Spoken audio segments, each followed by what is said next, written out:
Próximo relato. Relato sobre suposto espírito no meu quarto. É um moço que nos conta. Hoje vou contar uma experiência paranormal que aconteceu comigo. Era uma noite qualquer, eu estava dormindo e meio que acordei com o barulho da descarga do banheiro. É bem do lado do meu quarto. E com o som de alguém mexendo na porta do banheiro. Mas até aí tudo bem. Meu avô dorme na sala e costuma levantar e ir ao banheiro, ele tem diabetes. Após o barulho do banheiro passar, eu percebi que alguém estava abrindo a minha porta devagarinho. Mas eu não via o rosto, apenas uma sombra preta que me olhava. E eu, deitado de barriga para baixo, tentava ver quem era.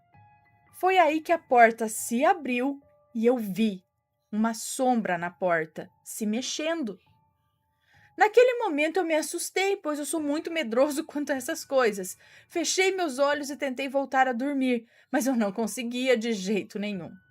Após um tempo ali na cama, o meu primo, que estuda de manhã, acordou e com isso minha avó e meu avô também. Eu levantei e fui perguntar se algum deles abriu a minha porta para pegar alguma coisa ou se alguém foi ao banheiro, mas todos falaram que não.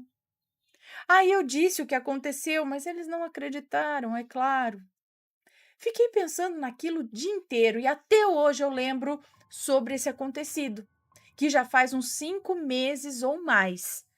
Até hoje não sei dizer se aconteceu mesmo, se eu sonhei, se eu alucinei.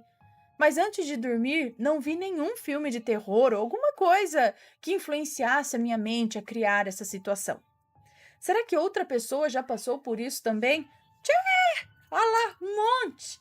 Pode ver nos comentários aí, a galera comentando. Já vi, eu mesmo já vi. Não vi abrindo a porta, credo. Mas já vi umas situações assim. Meu irmão já viu uma sombra sentada na cama dele. Ele achava que era minha mãe, mas quando ele deu um chute, a perna dele passou. Olha, achando que era minha mãe, deu um chute. É porque ele começou a desconfiar. Porque não mexia. Falou, ué, mas minha mãe tá aqui parada. Não mexia. Ele foi dar um totozinho assim, sabe, no corpo dela, para ver se aquilo era ela. E no que ele fez isso, o pé dele passou. Aí que ele deu um chute, assim, um quando você embala o corpo, assim, num chute, passando por aquilo, levantou e foi acender a luz, porque a câmera aqui, a luz era lá, do lado da porta. E ele, inclusive, viu essa sombra entrando pela porta e se sentando ao lado dele. Aí ele pensou, é minha mãe, né? Que às vezes ela vem acordar a gente, ficou, aquilo não saía, não se mexia. Aí ele, minha mãe tá estranha. E aí que ele deu e viu que não era, aí aquilo sumiu. Mas era uma silhueta escura, diz que dava para ver até. Ele disse que o cabelo, mas vai saber se não era um chapéu. Não, acho que não era, ou um capuz, não sei. Ele falava que dava para ver assim até o cabelo. Vai saber, gente. Então, várias. Esse negócio desse povo das sombras é muito comum as pessoas verem. Não sei o que são, não sei se são espíritos, mas eles aparecem como sombras. Se algum tipo de espírito, se são entidades, se são um povo de uma outra dimensão que. Não sei, deixem aí nos comentários a teoria de vocês e mandem suas histórias se tiverem alguma aí.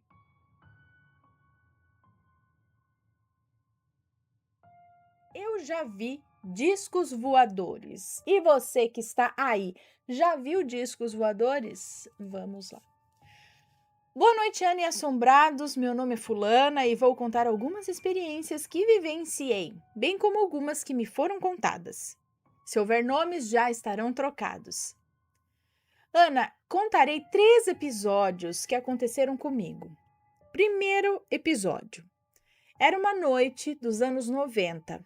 Estava um mega calor em São Paulo, capital. Ninguém aguentava ficar dentro de casa na minha rua. Então os vizinhos decidiram comprar cerveja e ficar batendo papo na esquina mesmo. Não demorou muito para que aquele monte de gente rindo e falando besteira ficassem mudos. Eu era uma criança de uns 8 anos no máximo e estava lá, no meio dos adultos. Me lembro de sentir a minha coluna gelar de medo e um nó se formar na minha garganta. No céu havia um objeto grande, em tamanho, fino em, em, em estatura, entre aspas, tipo, ele era assim, ele era comprido e fino, e na cor prata. Esse objeto estava planando baixo, tanto que deu tempo de eu reparar nessas características. Com isso, todo mundo começou a sair correndo e entrar em suas respectivas casas. Eu me lembro até hoje do meu falecido avô sair algumas vezes na porta da cozinha para ver se aquele objeto ainda estava lá, e estava. O objeto permaneceu por um bom tempo parado no mesmo lugar. Mas naquela época, num bairro de classe baixa, ninguém tinha máquina fotográfica ou câmera filmadora para registrar. Uma pena, pois eu creio que se tivéssemos evidências, poderíamos enviar as fotos ou o vídeo para alguma TV, pois foi impressionante.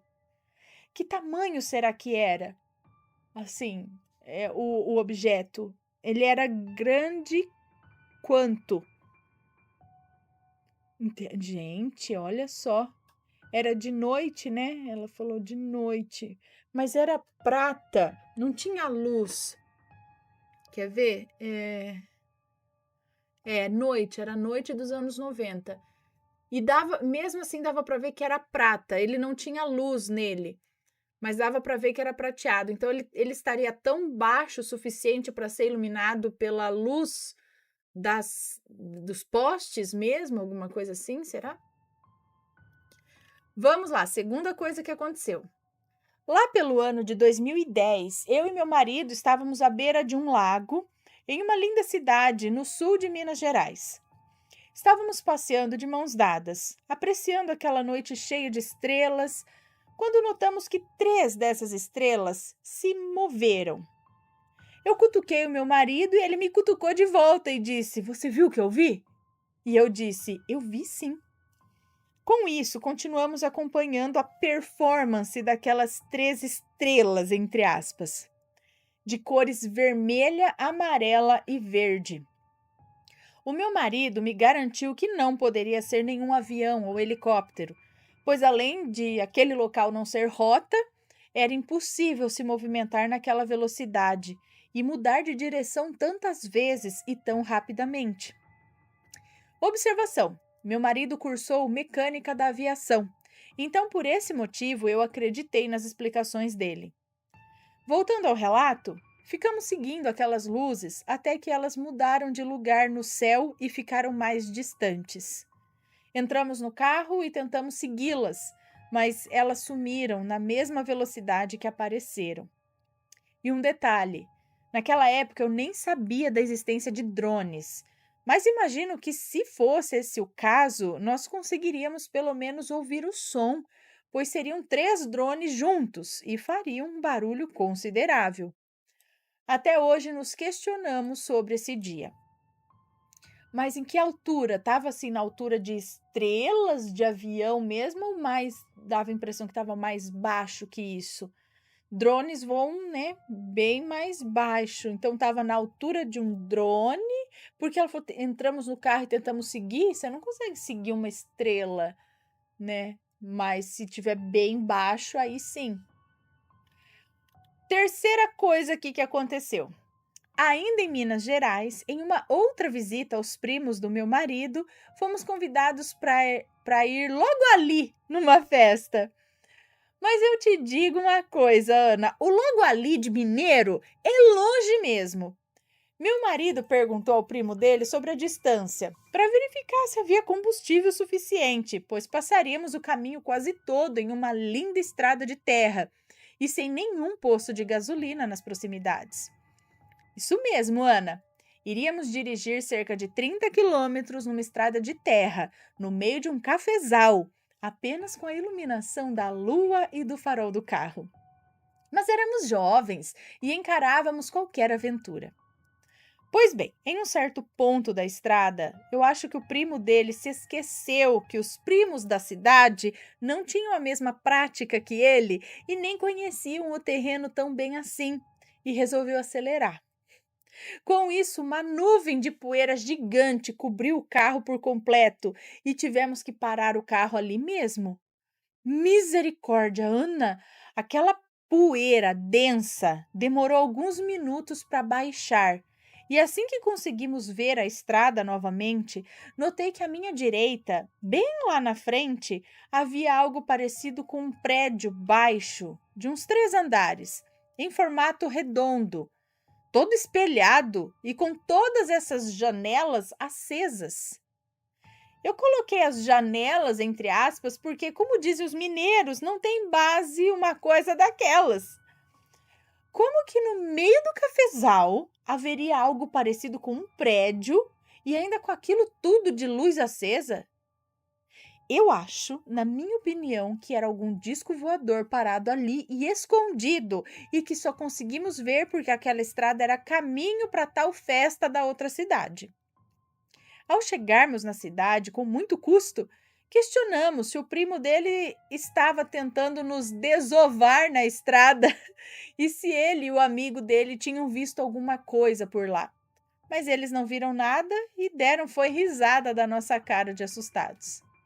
E é isso, Ana. Obrigada por ler os meus relatos. Um beijo. Um beijo para você, obrigada.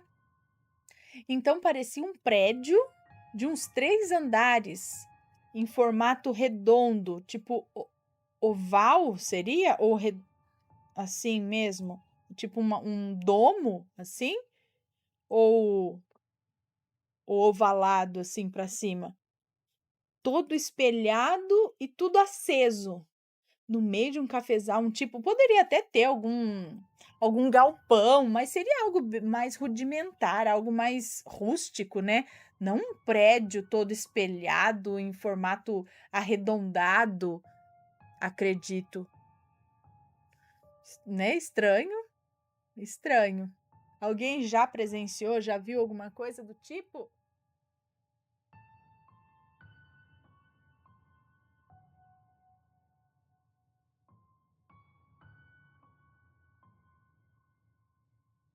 Esse daqui é curtinho, ó. Minha mãe fez um feitiço para mim. Meu Deus, a própria mãe, olha lá, olha lá. Minha mãe é a própria Maledite, ela está dizendo aqui. Olá, Ana, olá, assombrados. Meu nome é Fulana, mas sei que vai me chamar de Fulana. Pode ler o relato à vontade, os nomes estão trocados. É um relato curto. Me desculpe qualquer erro, ok. Se acomode que lá vem história. Bom, desde a minha infância, minha relação com a Maledite não era nem um pouco agradável. Muito pelo contrário, existia literalmente uma guerra dentro de casa. Mais uma, gente, olha só. Porém, eu nunca imaginei que isso fosse chegar a afetar o meu mundo espiritual. Com 15 anos, eu comecei a namorar. Ela não me privava de nada. Nesse caso, foi muito fácil apresentá-lo para ela. De primeira, ela pareceu amá-lo, o namorado dela, né? Falava bem dele e tudo mais. Quando ela começou a literalmente surtar por ciúmes. Mas eu ainda achei normal, coisa de mãe, né? Até que, Ana, comecei a desenvolver um problema forte no estômago. Eu não desconfiei de nada, afinal, desde os meus 7 anos, eu é quem cozinhava em casa. Como assim? Você que cozinhava desde os 7 anos de idade? Eu fui em todos os médicos possíveis e nada era diagnosticado. Até que o meu namorado, nessa época, eu já tinha 16 anos, disse que me levaria a uma benzedeira, pois isso não estava normal. Ana, eu parecia uma morta-viva. Eu passava o dia na cama e chegava a vomitar sangue. Eu gemia de dor. Mas espera aí, nada, nenhum médico diagnosticava nada. Olha. Quando chegamos na benzedeira, ela mal olhou para o meu rosto. Ela já encostou na minha barriga e falava alto. Alguém fez coisa ruim para você comer, meu bem. E você tão ingênua. Foi nesse momento que eu me lembrei. Em um final de semana, ela resolveu, de uma hora para outra, né, a Maledite, minha mãe, resolveu de uma hora para outra fazer uma lasanha, sendo que ela odiava cozinhar. Eu confesso que eu relutei, afinal, por mais que ela já tivesse feito um inferno na minha vida, não entrava na minha mente que ela tivesse feito algo contra mim ou desejado algo contra mim. Enfim, Ana, Tomei banhos de ervas e depois de um tempo eu fiquei um pouco melhor. Até que repentinamente comecei a ter sintomas de possessão. Foi a pior época da minha vida. Eu acordava durante a madrugada totalmente cortada. Eu gritava, eu chamava por nomes ruins. Eu via sombras por cima de mim quase todas as madrugadas. Quando tinha crises, ela falava que era por conta da minha depressão e falava que eu estava começando a ficar maluca. De tanto ela falar, eu comecei literalmente a ficar louca. Chegaram a me gravar umas 2 vezes para comprovar para mim que não era blasfêmia. Como assim? Comprovar. Chegaram a me gravar umas 2 vezes para comprovar para mim mesma que não era blasfêmia. E quanto a Maledite? Mal passava um tempo em casa. Ela nem olhava para mim. Chegava do trabalho, entrava no quarto e ignorava a péssima energia que eu estava exalando. Acabei por voltar naquela benzedeira, mas dessa vez crente de que ela realmente tinha feito algo contra mim. Ana, hoje em dia eu tenho muitas sequelas daquela época. Marcas no meu corpo e um vazio imenso dentro de mim por ter sido algo que alguém que me gerou fez a mim, entendeu? Tento aos poucos perdoá-la, mesmo não sabendo o motivo de tanto ódio contra a própria filha. Eu não moro mais com ela e nem mantenho tanto contato por medo. Eu ainda namoro o mesmo rapaz. E foi isso, Ana. Perdão por qualquer erro. Um beijão pra ti e pro Matheus. Amo o canal. Acompanho há anos.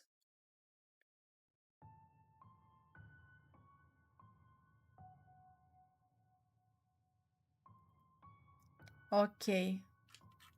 Ahn, gente, que triste, né? Eu acho tão triste. Eu não sei se eu acho que é coisa de outra vida, mas poxa, que difícil, né? Transtorno narcisista? Não sei. Da mãe? Mas é triste do mesmo jeito. Ai, ai, vamos lá. Beijo no pessoal. Mais beijos.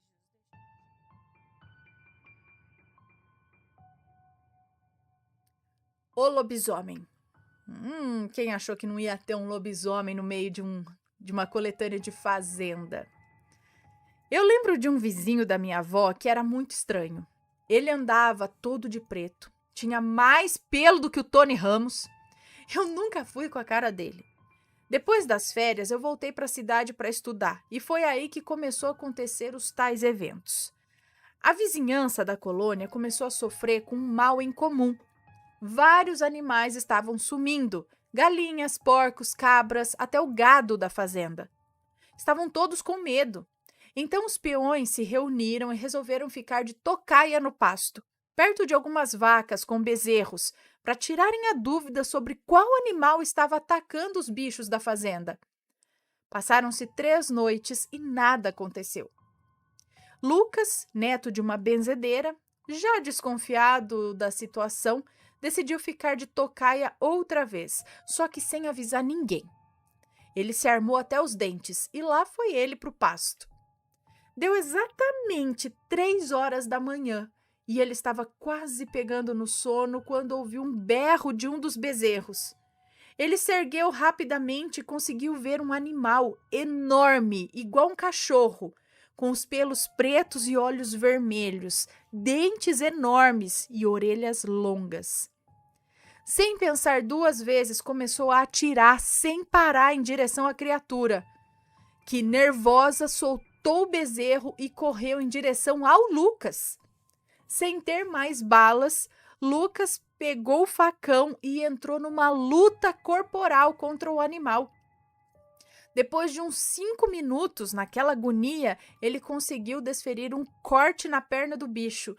O ser grunhiu e jogou ele longe e saiu correndo para o mato. Lucas acordou a colônia inteira para contar o que havia ocorrido. Os peões se juntaram com Lucas e foram atrás do animal no meio do mato, enquanto as mulheres trancaram suas casas e se esconderam com seus filhos. Não encontraram nem rastro do bicho e no outro dia todos só comentavam disso. Lembra aquele vizinho estranho da minha avó? Então, alguns amigos foram na casa dele, porque ele tinha se atrasado para o serviço. Bateram na porta e ele saiu de lá de dentro, mancando, com a perna toda machucada. Eu não preciso dizer mais nada, né? No mesmo dia, mandaram esse homem embora da fazenda. E aí, nunca mais ocorreu nada parecido. Ou seja, os bichos pararam de desaparecer na fazenda. Ai, gente. Ai, credo, será que o homem vira lobisomem mesmo? Essas histórias?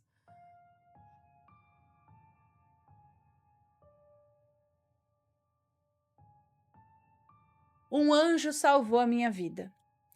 Olá, Ana, meu nome é Fulana e tenho 25 anos. Moro em uma cidade relativamente grande no interior do Paraná. Assim como outras cidades grandes, é uma cidade com uma grande margem de criminalidade. A casa em que morava com os meus pais ficava na última rua do bairro, perto de um fundo de vale. Tinha muitos terrenos vazios, cheio de mato, aquelas moitas gigantes, sabe? E muitas, mas muitas árvores próximas ao rio que havia na região, formando uma pequena floresta. O ano era 2010. Eu cursava o ensino médio na época. Tinha 15 anos e estudava à noite em um colégio no centro da cidade. O ponto de ônibus mais próximo da minha casa na época ficava a uns 900 metros de distância. E para ajudar, eu era a única a descer do ponto naquele horário, perto da meia-noite. Fazia aquele caminho todo santo dia e nunca tive problemas. Sempre carregava comigo um mini rosário de estrelinhas azuis que ganhei da minha avó quando fiz a minha primeira comunhão. E todos os dias, quando eu descia do ônibus em direção à minha casa, eu pegava o rosário nas mãos e ficava pedindo por proteção, até o momento em que eu entrava dentro de casa em segurança.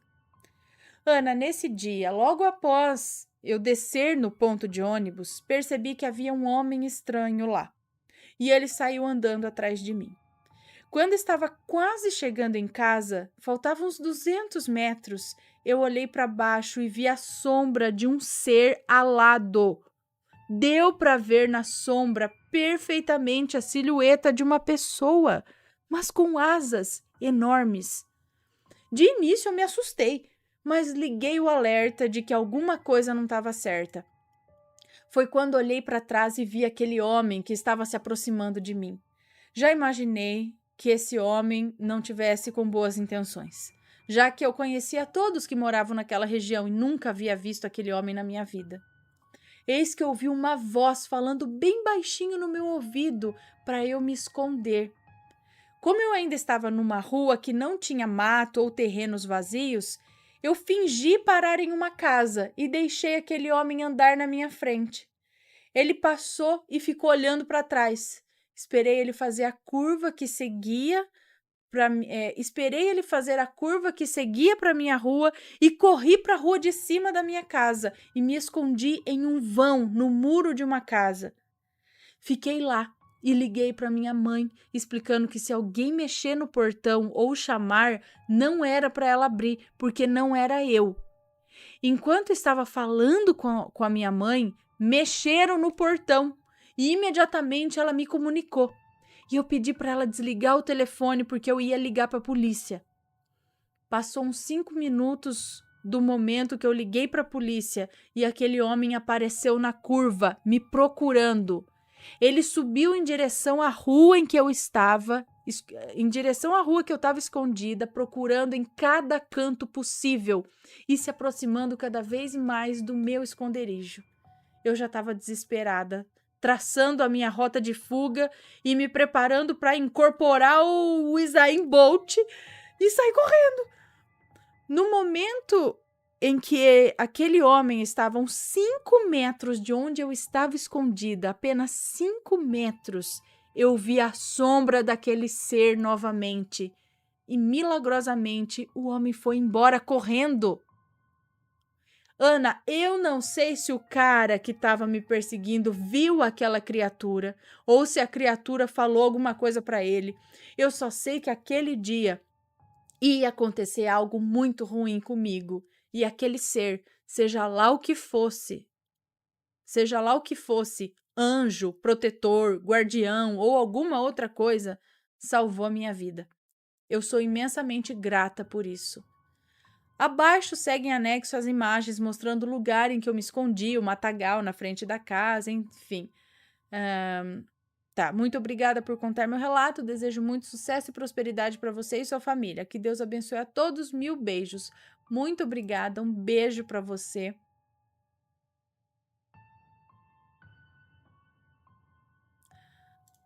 Nossa. Olha só, mais uma daquelas que o anjo tá ali, a gente não vê, ela viu só pela sombra, mas não viu. Só que o ladrão vê. Alguma coisa e nada agradável eles veem. É algo que realmente os assusta, é uma coisa para botar para correr. Eu não sei o que, mas eu queria conversar um dia. Falar, o que você viu? Me diga. Porque não é uma coisinha bonitinha, não. É uma coisa que põe para correr. Ou eles se mostram de uma... Eu não sei, eu sei que eles dão linha para aquilo.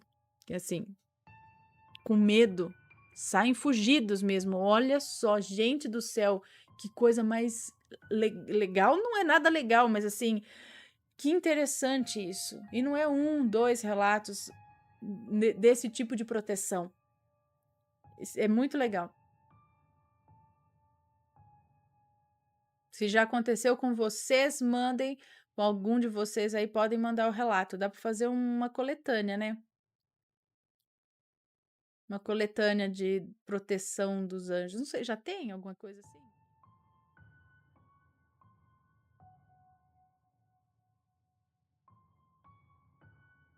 Povo das Sombras no acampamento. É uma moça que nos conta. O ocorrido foi entre 2003 ou 2004. Eu devia ter entre 12 e 13 anos. Não lembro mais o ano exatamente. Mas, primeiro, vou fazer uma breve descrição do lugar para entenderem o acontecido. Perto de onde eu moro, existe um trecho conhecido como Pedreira. Havia, há muitos anos atrás, um local de extração de pedra de basalto, uma pedra que se solta em lascas achatadas. Com o fim da extração e com o passar do tempo, o buraco escavado se encheu de água e virou uma lagoa, que deve ter uns 10 metros de profundidade. Do outro lado dessa lagoa tem um paredão, e o entorno dessa lagoa é todo em degraus naturais dessa pedra aí, sem barro, sem mato ou plantas. Então, quando eu tinha entre 12 ou 13 anos, minhas 2 irmãs mais velhas e seus maridos, os meus cunhados, resolveram acampar nessa pedreira e eu fui também. A família do meu cunhado, marido da minha irmã mais velha, morava num sítio bem pertinho dessa pedreira. Então, chegamos lá de carro à tarde e as sobrinhas desse meu cunhado, que daqui em diante vou me referir como minhas primas, uma de uns 14 anos e outra de uns 10 anos na época, passaram o dia com a gente. O dia foi tranquilo, foi acesa ali a fogueira, feito uma carninha assada, linguicinhas, refrigerante para a criançada e uma cervejinha para os adultos. Quando anoiteceu, a mãe da minha prima mais nova foi buscá-la. Mas a mais velha decidiu passar a noite ali também com a gente. A barraca, entre aspas, foi montada da seguinte forma. Paralelo à lagoa, tinha o espaço de uns 6 metros e depois tinha um barranquinho de pedra, de mais ou menos 1,5 metro de altura. Foram colocadas 3 estacas no chão, posto 3 caibros feitos de galhos e esticada uma lona por cima, montando uma tenda contra esse barranco. Então, não era uma barraca fechadinha de nylon, zíper, essas coisas, não. Era apenas um chão de pedra forrado de colchões finos e cobertas e uma cobertura de lona para a turma não dormir no sereno, mas tudo aberto dos lados. Deitada no chão da barraca, dava para ver tudo ao redor. A lagoa, as árvores mais ao longe, o paredão de pedra. E não vou afirmar que era noite de lua cheia, não, porque eu não lembro, mas também não estava totalmente um breu. E também tinha a fogueira, né, que dava uma certa claridade, já que os meus cunhados se revezaram durante a noite para manter o fogo aceso. Eu tinha levado um travesseiro, umas roupas para dormir, escova de dentes, numa mochilinha de pelúcia. Como minha prima não tinha levado nada para passar a noite, eu deixei o meu travesseiro para ela e usei a minha mochila de travesseiro. Mas com aquele chão duro e sem o meu travesseiro, eu não conseguia pegar no sono. Todo mundo roncando e eu não conseguia pregar o olho. Eu virava de um lado para o outro, tentando me ajeitar naquela cama de pedra e nada de conseguir dormir. Até que virei de barriga para cima e fiquei observando o barulhinho dos grilos e dos sapos ao redor da lagoa, olhando as árvores se mexendo com o vento para ver se dava algum sono, até que vi se formar ali uma silhueta escura nos pés da barraca. Era um vulto todo negro, mas dava para ver o contorno de um corpo masculino e um chapéu. O rosto parecia escondido por uma gola em pé. Ai, aquele clássico das sombras lá. Deixa eu só ver se está tudo certo aqui, porque eu tenho medo que a música troque ou pare. Não, acho que está certo. Bom, primeiro eu pensei que fosse ilusão de ótica, por conta das sombras das árvores, e passei uns bons 30 segundos observando aquilo, tentando forçar o meu cérebro a enxergar árvores de novo. Até que eu percebi que aquilo não se mexia com o vento. A sombra não acompanhava a brisa como as árvores faziam. Foi aí que me bateu aquele frio no estômago e eu entendi que eu estava sendo observada por aquele vulto. Mas ele sumiu no ar. Eu me virei para minha prima que estava do meu lado, me abracei a ela e não abri mais os olhos, até que acabei dormindo. No dia seguinte, até comentei com a minha prima sobre o que eu tinha visto, mas até então, apesar do susto, eu ainda acreditava se tratar de uma ilusão de ótica, por conta da penumbra da noite, e não dei maior atenção ao ocorrido. Eu só fui entender o que de fato eu tinha visto anos depois, quando encontrei, no canal Assombrado, uma matéria sobre o povo das sombras e a típica figura do homem de chapéu. Na hora eu lembrei dessa sombra negra que eu vi no acampamento naquele dia. Ah lá, tá vendo? É o tal do homem de chapéu. Eu vi o de capuz. Ai, por que que... Ai, gente, o que eu fiz? Já tava imaginando a cena já. Deitada ali, exposta, olhando tudo ao redor, sapo, grilo, não sei o que, todo mundo dormindo. Ah, rapaz, eu não ia dormir mesmo. Eu ia acender aquela lanterna, eu ia ficar com medo. Ah, eu adoraria acampar, mas eu tenho medo. Não sei, é uma luta comigo mesmo, porque eu quero, mas eu tenho medo. Então, só se tiver alguém acordado a madrugada inteira comigo, acho que eu não sei se eu ia conseguir dormir. Porque mesmo que eu tivesse numa barraca fechada, eu ia ficar pensando na Bruxa de Blair. E aí eu fico vendo aquela cena. Aí eu falo, ai meu Deus, complicado. Acampar no quintal é mais fácil. Aí qualquer coisa você corre pra dentro de casa, tá salvo.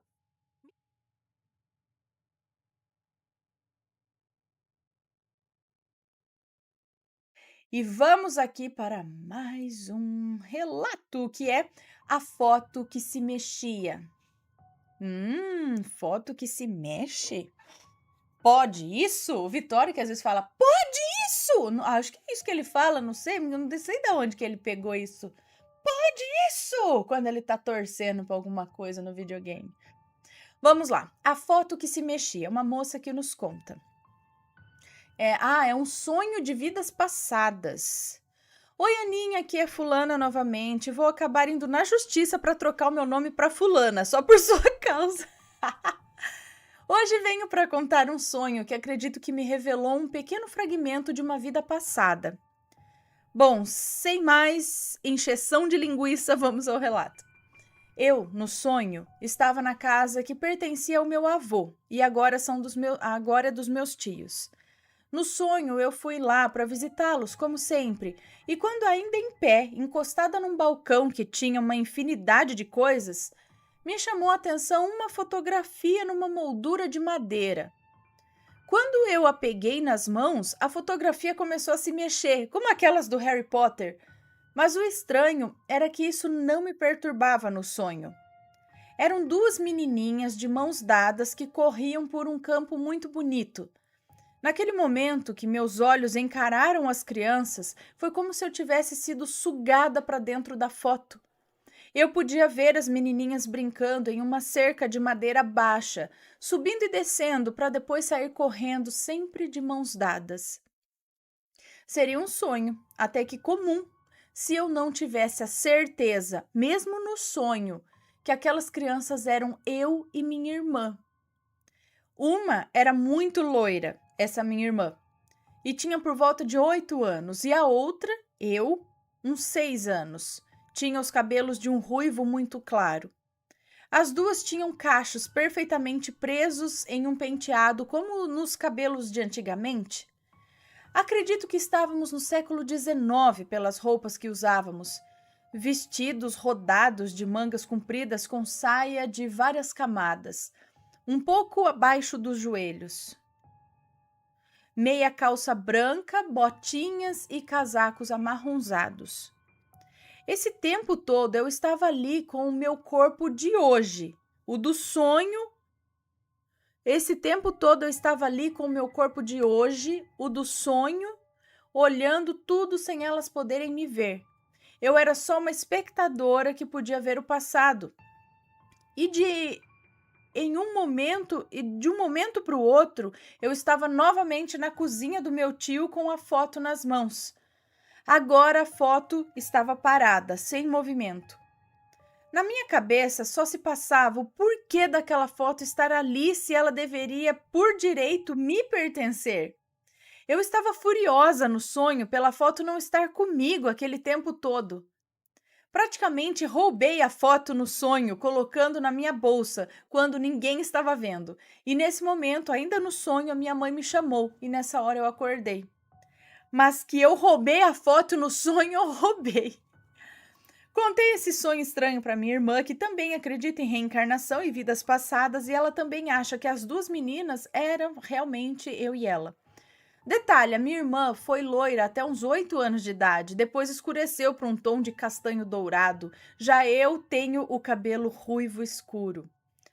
Ana, acho que tudo está conectado e sinto que essa lembrança foi da minha última vida passada. Acho que as pessoas sempre reencarnam juntas, seja na mesma família ou como amigos. Beijos, Ana, para você, Mateus e bebês, rampiros e peludinhos, muito sucesso e paz. Manda um beijo para minha sobrinha, ela adora demais você e o Mateus. Um beijo para sua sobrinha. Muito obrigada. Sim, eles dizem que a gente sempre reencarna no mesmo círculo para ajudar esse, para fazer aquilo, não sei o que lá, e a gente está, de certa forma, sempre ali meio que rodeado das mesmas pessoas para aprender e evoluir, enfim. Aí.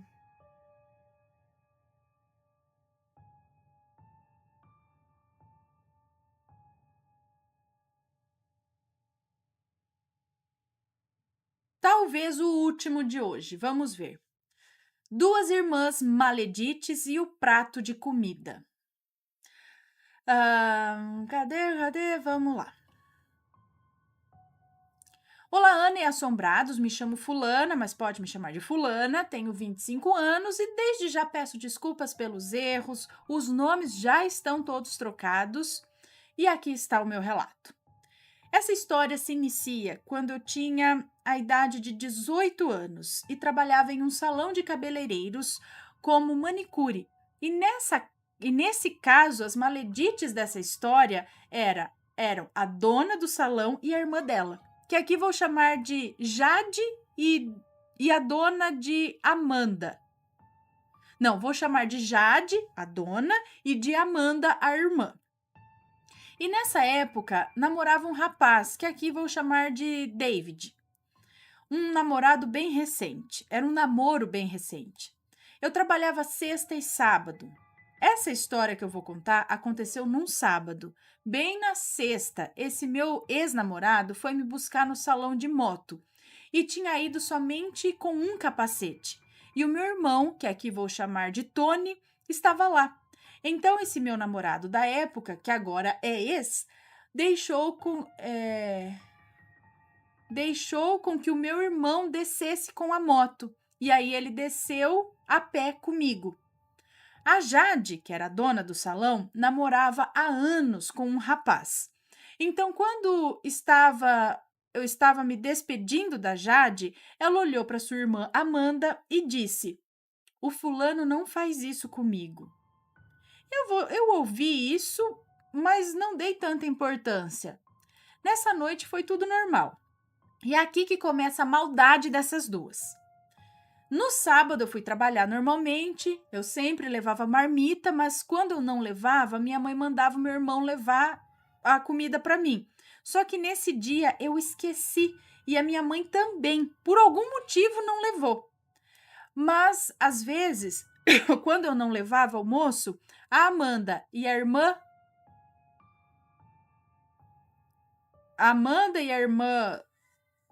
a Jade, né, Maledite? Hã? Quando eu não levava o almoço, Amanda, a irmã de Maledite, levava para Maledite e para mim. Tá, a Amanda levava para Jade e para ela. Mas sempre era aquele pouquinho de comida, né? Tinha diferença entre a comida que era para Maledite e para mim. Tinha diferença. Só que eu não me importava. Mas nesse dia, por algum motivo, tava um clima ruim. A Maledite ficava no banheiro conversando com a irmã, mas eu não dei muita importância. Nisso deu a hora do almoço, tentei ligar para minha mãe, não consegui. E a Maledite falou que ia pedir a sua irmã para trazer almoço para mim. Mas de novo, Ana, eu sou apaixonada por almeirão e carne.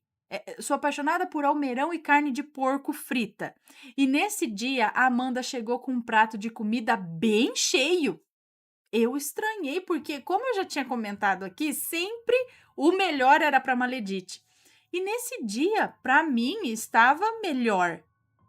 Ana, eu tenho o costume de orar antes de comer, mas esse dia eu estava com tanta fome que eu nem orei.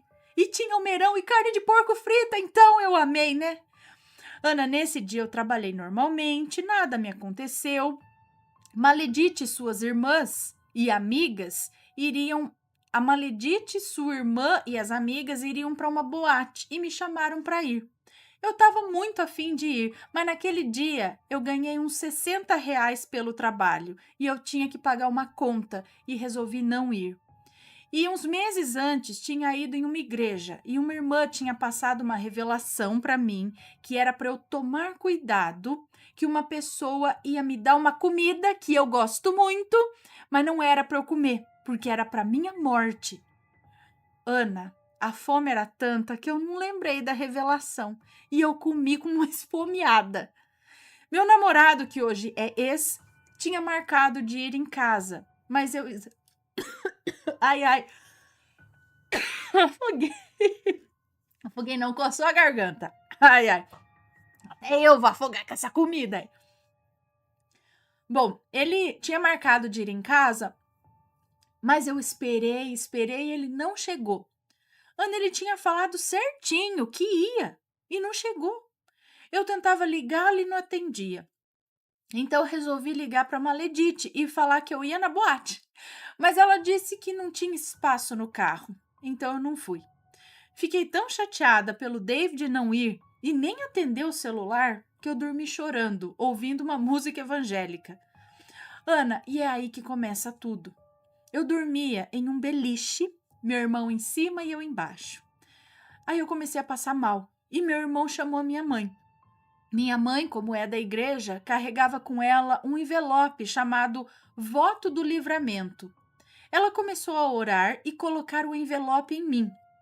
Ana, quando ela encostava o envelope em mim, queimava onde ela colocava, mas queimava tanto que eu remoía. E em frente à cama tinha uma bicama. E aí a minha mãe me mandou passar para a bicama. Na hora que eu passei para a bicama, aí é que piorou. Parece que tampou meu nariz e minha garganta. Eu não conseguia respirar. Meu Deus, que desespero. Eu não conseguia falar. O que eu conseguia falar era: eu vou morrer. Ana, na hora eu lembrei da comida e da revelação. Então comecei a falar: Então comecei a falar, me leva para orar, me lava para orar, não sei. Meu irmão me colocou no carro dele e eles iam me levar para o hospital. Ana, passamos perto da casa de um pastor e eu falei, me leva para orar. Ah, entendi. Aí meu irmão disse, não, a gente vai para o hospital. Ana, minha mãe tinha uma colega que orava e as pessoas eram curadas. E aí eu comecei a orar na minha mente e pedi a Deus misericórdia e fiz um voto com o Senhor. Falei com ele que se eu não morresse, eu ia me tornar cristã, mas assim, cristã de verdade. Quando terminei de falar com Deus, Ana, passamos perto da casa desse colega da minha mãe e eu consegui falar o prato de comida. Meu irmão virou o carro e fomos para a casa dessa colega da minha mãe. Ana, quando chegamos lá, o espírito se manifestou e me jogou no chão. E a minha voz engrossou e ficou estranha. E o espírito começou a falar que ia acabar comigo, que as maledites tinham me dado aquela comida para que eu morresse, Ana. A amiga da minha mãe falou com o espírito. Então você vai jogar essa comida fora agora em nome de Jesus. E Ana, eu comecei a vomitar. Eu vomitei, mas vomitei tanto, mas tanto, que eu fiquei com dor de estômago. O espírito falou muitas outras coisas que eu não me lembro. Mas as coisas que eu falei aqui foram coisas que a minha mãe e os meus irmãos me contaram. Depois que eu vomitei, ela expulsou o espírito em nome de Jesus. Ele saiu e eu voltei ao normal. Ana, se eu tivesse ido para o hospital, eu poderia ter morrido. Ou, sei lá, se eu tivesse ido para boate, né? Nessa noite eu dormi na casa da colega da minha mãe e o meu cachorro, que tanto amava, estava saudável, tudo certinho com ele. Ele morreu naquela noite. Muito estranho, né? Ana, depois disso tudo, desandou. O David perdeu a moto, perdeu o interesse por mim. Nós terminamos, até voltamos, mas não durou nem um mês. Ana, ouvindo seus relatos, hoje eu vejo que as coisas entre mim e o meu ex desandaram por causa desse mal que essas maledites fizeram para mim. Mas isso agora é passado, né? Eu saí do salão, cumpri o voto, hoje eu sou casada com o filho da amiga da minha mãe, que orou por mim nesse dia, que hoje é uma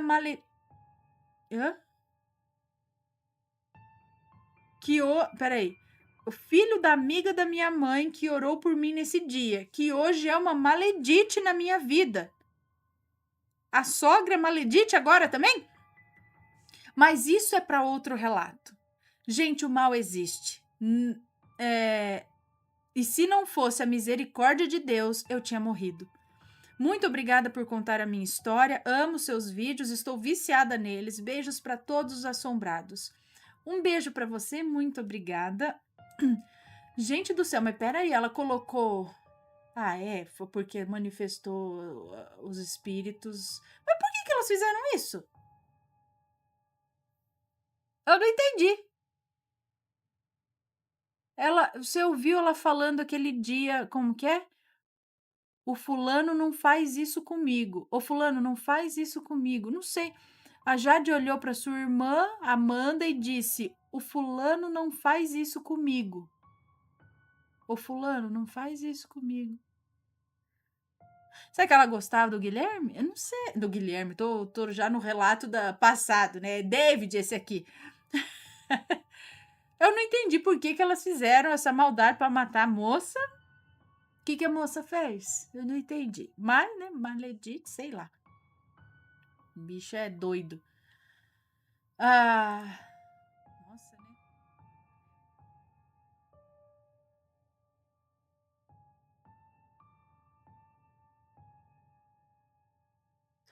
Próximo relato, agora sim.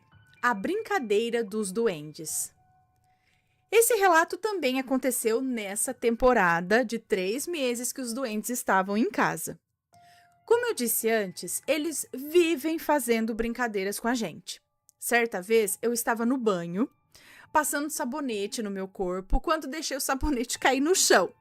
Fui pegar e, do nada, o sabonete sumiu, gente. Sumiu. simplesmente na frente dos meus olhos. Sumiu. Sumiu.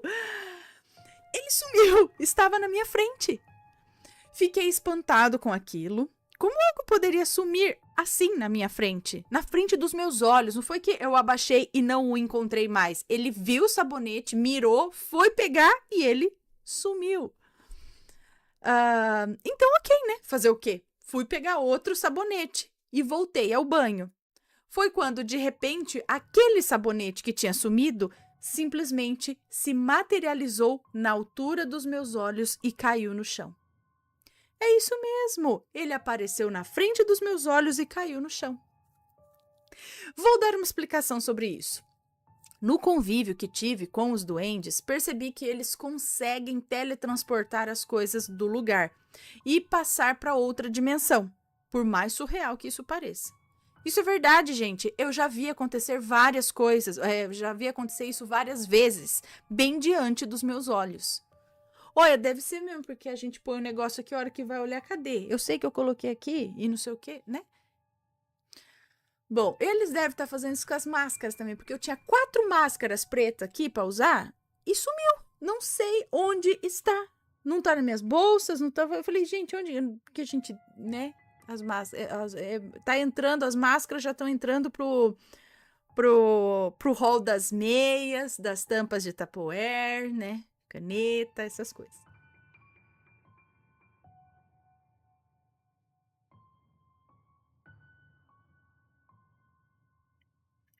Não é muito longo, que é como achamos o caminhão roubado. Olha lá. Olá, Ana, meu nome é Fulana, mas pode me chamar de Fulana. Tenho 50 anos e se houver nomes já estarão trocados. Para que possa entender melhor o relato, tenho que explicar algumas coisas. Eu moro no Rio de Janeiro, com meu marido e meus 2 filhos, um com 27 anos e outro com 25. Meu marido tinha um caminhão e trabalhava no Rio mesmo. Já havia sido roubado umas 2 vezes e sempre achava o caminhão, pois os bandidos só queriam a carga. Então ficavam com ele e os ajudantes, que na maioria das vezes eram 2, e seus celulares. Colocavam eles em um carro e ficavam rodando com eles até terminarem de descarregar, pois assim evitavam deles serem denunciados antes que terminassem de descarregar. Entende? Bom, após terminarem, deixavam eles em um posto de combustível e avisavam que tinham deixado o caminhão em tal lugar. Nisso, eles, meu marido e seus ajudantes, iam à delegacia, faziam boletim de ocorrência, né, ocorrência do roubo, e onde eles diziam que tinham deixado o caminhão. Isso, Ana, acontecia com vários motoristas de caminhão do Rio de Janeiro.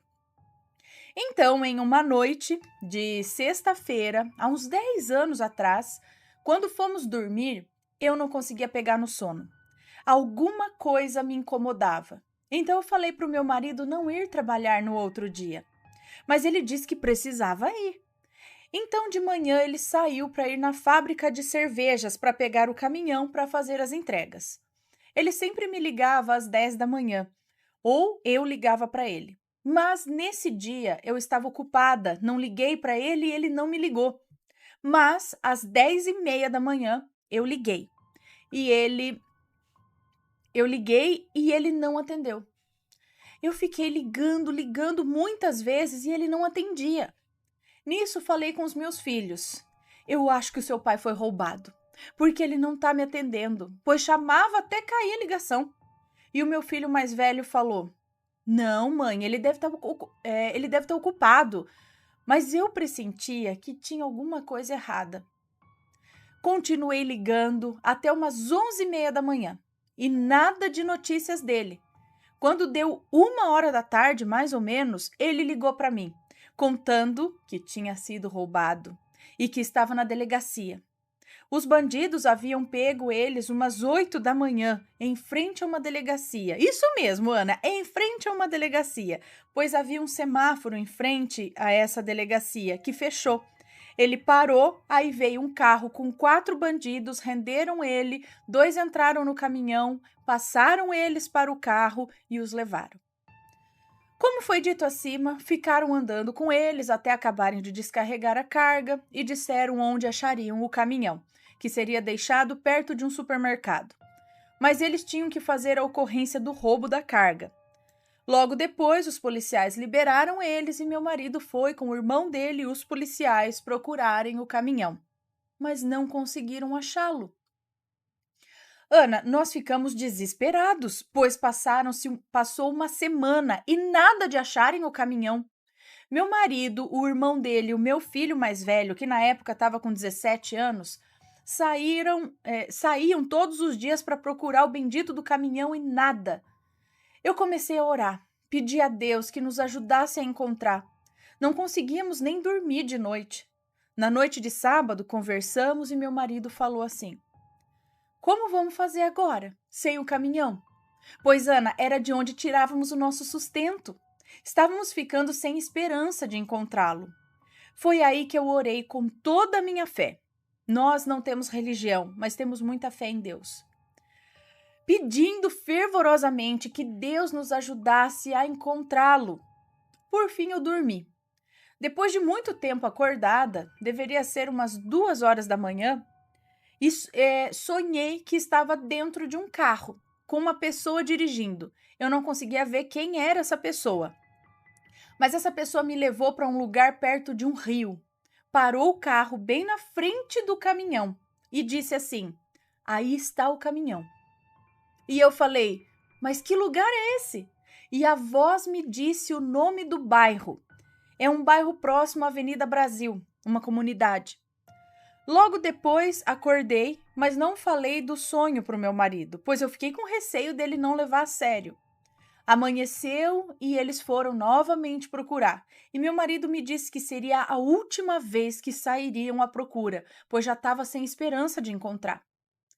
Quando foi umas 4 da tarde, eles chegaram. Meu marido foi na casa dos pais dele com seu irmão. Nós moramos no mesmo quintal dos meus sogros. Meu filho veio conversar comigo e falou que não encontraram. Foi aí que eu contei para o meu filho o meu sonho. E ele me perguntou se eu tinha falado com o pai. E ele perguntou se eu tinha falado com o pai dele e eu disse que não, pois eu achava que ele não ia acreditar. Que diria que era só um sonho, pois ele é meio descrente das coisas que envolvem o sobrenatural. Sendo que eu já tinha provas de revelações através de sonhos. Então, meu filho falou que era para eu contar, pois ele não tinha mais esperança de achar, então decidi que contaria. Quando ele veio da casa dos pais dele, eu contei para ele do sonho, e ele falou que no outro dia, que era uma segunda-feira, no outro dia ele iria nesse bairro para procurar, pois não custava nada tentar, né? Na segunda-feira, então, o meu sobrinho, filho mais velho da minha irmã, chegou para ajudar a procurar o bendito do caminhão. Então saíram ele e meu marido, depois do almoço, devia ser umas 2 da tarde, para procurar naquele bairro que eu vi no sonho, né? Naquele bairro que eu vi no sonho. Ana, eu estava só com o meu filho mais novo de 15 anos na época. Ele estava dormindo, pois tinha ido dormir muito tarde na noite anterior e meu outro filho estava trabalhando. E eu comecei a orar. Peguei uma Bíblia que a minha mãe havia me dado, ela é evangélica, e li os Salmos 91 e 23, intercalando em cada cômodo da minha casa. Depois sentei e, olhando para o telefone fixo, pedi a Deus que fizesse o telefone tocar, me dando uma notícia boa. Foi quando o telefone começou a tocar. Eu atendi logo no primeiro toque e era o meu sobrinho falando que haviam encontrado o caminhão. E eu perguntei a ele: onde? E ele me disse: o nome do bairro do meu sonho, Ana. E estava perto de um rio, como no sonho. Nesse momento, acordei meu filho gritando que haviam encontrado o caminhão e comecei a chorar e agradecer a Deus pela revelação do lugar em que estava o caminhão. Só que quando encontraram, ele estava sem bateria, sem as cordas e sem a lona. Mas era o de menos. Então, meu cunhado levou uma bateria que pegou emprestada com um colega, que tinha um caminhão também, só para trazê-lo para casa, pois pois um senhor, dono de um boteco perto de onde estava o caminhão, falou que o meu marido deu muita sorte, pois os bandidos tinham falado que iam cortar ele todo para vender as peças. Após isso, trouxeram o caminhão para casa, mas muita gente não acreditou que foi através de um sonho que encontramos o caminhão. No final, não ganhamos somente o caminhão de volta, mas também um grande testemunho que Deus sempre nos ajuda se mantivermos a fé. Tenho mais alguns relatos que depois mandarei a você. Um grande beijo para você, para o Mateus e para as crianças. Muito obrigada, um beijo para você. E aí, como assim, né? Alguém estava dirigindo um carro no sonho, levou, parou bem aqui e falou: tá aqui o caminhão, no lugar. Onde? Bairro tal. Né? Olha, por isso que eu falo, se a polícia trabalhasse em conjunto com algumas pessoas que têm esse tipo de sensibilidade, de comunicação, eu acho que ia ser muito mais. Ia ganhar muito mais tempo. Muito interessante. Alguém aí já teve um sonho tão revelador assim? É pabuf, é lá mesmo e tá, e pá, e bola. Bom, deixa eu dar um beijinho aqui pra vocês. E aí, tá gostando dos relatos? Então o que você acha de deixar um like aí no vídeo, hein? Gosta dos relatos? Deixa o seu like, mesmo que seja nos cortes.